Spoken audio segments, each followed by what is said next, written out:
Hello. হ্যাঁ বলো। হ্যাঁ, কে হানিফ চাচা? হ্যাঁ বলছি, তুমি কে বলছো মা? আমি তো বলছি হানুর বৌমা বলছি, সেই শিমুলের মাঠ পাড়াতে বাড়ি গো চাচা। ও, তার নাম্বারটা কোথা পেলে মা? নাম্বার পেলাম তোমার, ওই সেই মাছ আলা কাসেম চাচা আছে না, হ্যাঁ হ্যাঁ হ্যাঁ ওই তার কাছ থেকেই পেলাম। বলছি চাচা, তুমি ফ্রিজ কিনেছো চাচা? হ্যাঁ হ্যাঁ হ্যাঁ হ্যাঁ। ও, তা কতদিন হলো? এই দিন 10 হলো কিনেছি। ও চাচা, একটা কথা ছিল। হ্যাঁ তা বলো। বলছি আমাদের এই মাঠ পাড়ায় না আমাকে কেউ দেখতে পারে না জানো, সবাই ও দুশ্মনের মতন দেখে। আর লোকের কথা কি বলবো চাচা, আমার নিজের ঘরের লোকই দেখতে পারে না জানো। ও আমার শ্বশুর শাশুড়ি, আমার ননদ, আমার যা ভাসুর, কেউ আমাকে দেখতে পারে না। তো- ও তো চাচা বলছি যে তোমার ফ্রিজ তো দিন দশেক তো ব্যবহার করা হলো, তা আমার একটু উপকার করলে ভালো হতো। হ্যাঁ বলো বলো, উপকার করার হলে করবো, কেন করবো না বলো। ওই তোমাদের ছেলে গো, হ্যাঁ। তোমাদের ছেলের শরীরটা খুব খারাপ জানো তো। ও দিয়ে কালকে ওকে ওই ডাক্তারখানা নিয়ে গেছিলাম, তা বলছিল যে একটু পায়খানা টেস্ট করতে হবে।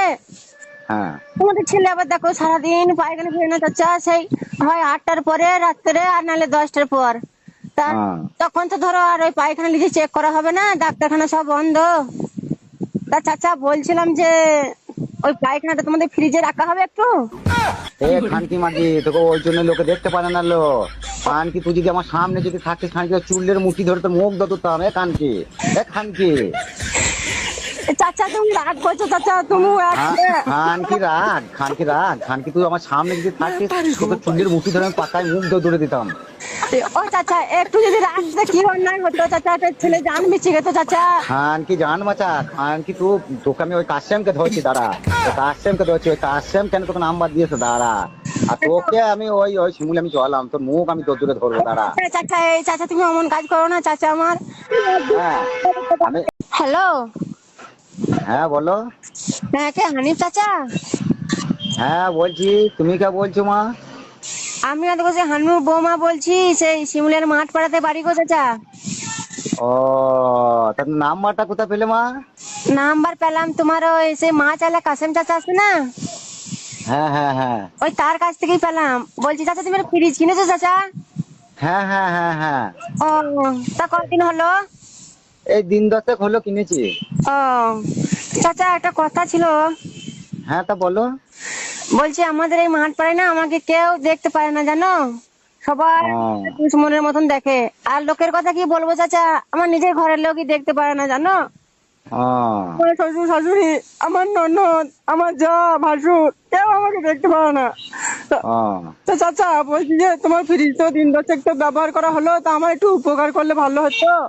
হ্যাঁ বলো বলো, উপকার করার হলে করবো, কেন করবো না বলো। ওই তোমাদের ছেলে গো, হ্যাঁ। তোমাদের ছেলের শরীরটা খুব খারাপ জানো তো। ও দিয়ে কালকে ওকে ওই ডাক্তারখানা নিয়ে গেছিলাম, তা বলছিল যে একটু পায়খানা টেস্ট করতে হবে। হ্যাঁ তোমাদের ছেলে আবার দেখো সারাদিন পায়খানা ফিরে না চাচা, সেই হয় 8টার পরে রাত্রে, আর নাহলে 10টার পর। তা ও তখন তো ধরো আর ওই পায়খানা নিজে চেক করা হবে না, ডাক্তারখানা সব বন্ধ।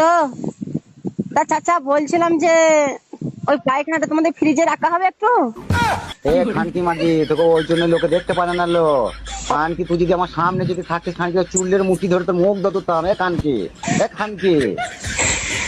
চাচা তুমি রাগ করছো চাচা, তুমি খানকি রাগ, খানকি রাগ, খানকি তুই আমার সামনে যদি থাকিস, তোকে চুলের মুঠি ধরে আমি পাকায় মুখ ধরে দিতাম। ও চাচা, একটু যদি রাখতে কি অন্যায় হতো চাচা, একটা ছেলে জান মিশে গেতো চাচা। খানকি জান বাঁচা, খানকি তুই, তোকে আমি ওই কাশেমকে ধরছি দাঁড়া। ওই কাশেমকে ধরছি, ওই কাশেম কেন তোকে নাম্বার দিয়েছে দাঁড়া। আর তোকে আমি ওই ওই শিমুলে আমি চলাম, তোর মুখ আমি তোর দূরে ধরবো দাঁড়া। চাচা এই চাচা, তুমি অমন কাজ করো না চাচা আমার। হ্যাঁ আমি।